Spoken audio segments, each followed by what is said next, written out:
और दिल्ली के सीएम अरविंद केजरीवाल की बेटी ऑनलाइन फ्रॉड का शिकार हो गई हैं। साइबर ठग ने उन्हें क्यूआर कोड भेजकर उनसे 34,000 रुपए ठग लिए। तो अगर आप भी ऑनलाइन पेमेंट करते वक्त क्यूआर कोड का इस्तेमाल करते हैं तो सावधान हो जाइए, क्योंकि अब साइबर क्रिमिनल्स क्यूआर कोड के जरिए ही लोगों के अकाउंट को साफ करते हैं। अब सवाल उठता है कि क्यूआर कोड के जरिए ठगी होती कैसे है, तो उसके लिए यह रिपोर्ट देखिए।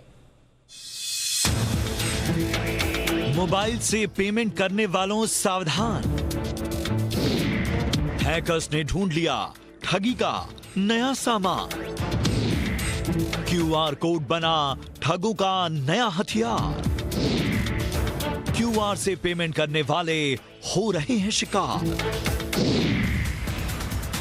विज्ञान और तकनीक के बदलते दौर में जहां हमारी जिंदगी आसान हो रही है, वहीं साइबर अपराधों का ग्राफ भी लगातार बढ़ रहा है। अपराधियों ने ठगी के नए नए तरीके इजाद कर लिए हैं। हैकिंग, फिशिंग, ऑनलाइन पेमेंट में ठगी के बारे में तो आप जानते ही होंगे, लेकिन अब साइबर अपराधियों ने क्यूआर कोड से ठगी का नया पैंतरा अपना लिया है और इसका ताजा शिकार हुई हैं दिल्ली के मुख्यमंत्री अरविंद केजरीवाल की बेटी हर्षिता। हर्षिता ने OLX पर पुराना सोफा बेचने के लिए एक ऐड दिया था।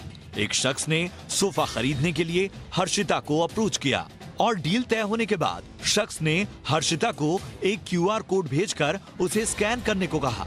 स्कैन करते ही हर्षिता के अकाउंट से 34,000 रुपए डेबिट हो गए। ठगी का एहसास होने के बाद हर्षिता ने दिल्ली पुलिस में इसकी शिकायत दर्ज करा दी है। पुलिस आरोपी की तलाश में जुटी हुई है। क्यूआर कोड से ठगी का ये पहला मामला नहीं है। पिछले कुछ वक्त से क्यूआर कोड फिशिंग की बाढ़ सी आ गई है।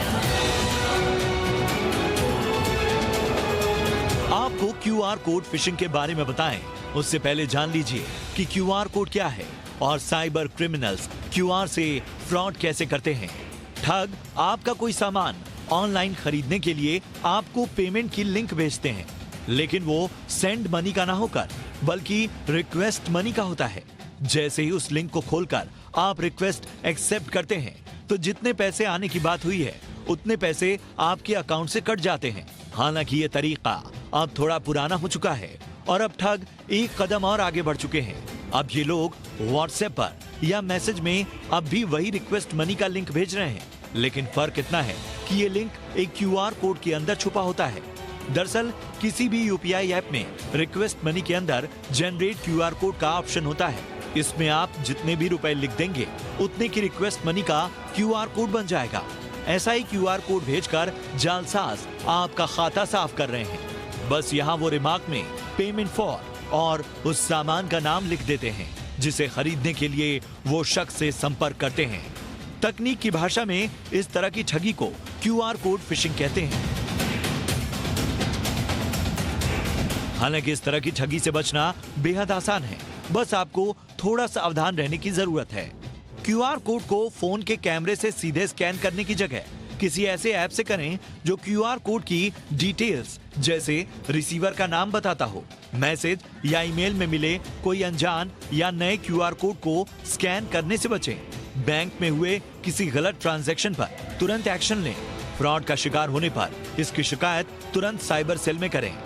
यहाँ आपको एक बात और गांठ बांध लेने की जरूरत है कि सिर्फ दुकानों या स्टोर्स पर पेमेंट करने के लिए क्यूआर कोड को स्कैन करने की जरूरत पड़ती है। किसी से पैसे लेने या फिर उसे भेजने के लिए क्यूआर कोड इस्तेमाल नहीं किया जाता है। ब्यूरो रिपोर्ट, जी मीडिया।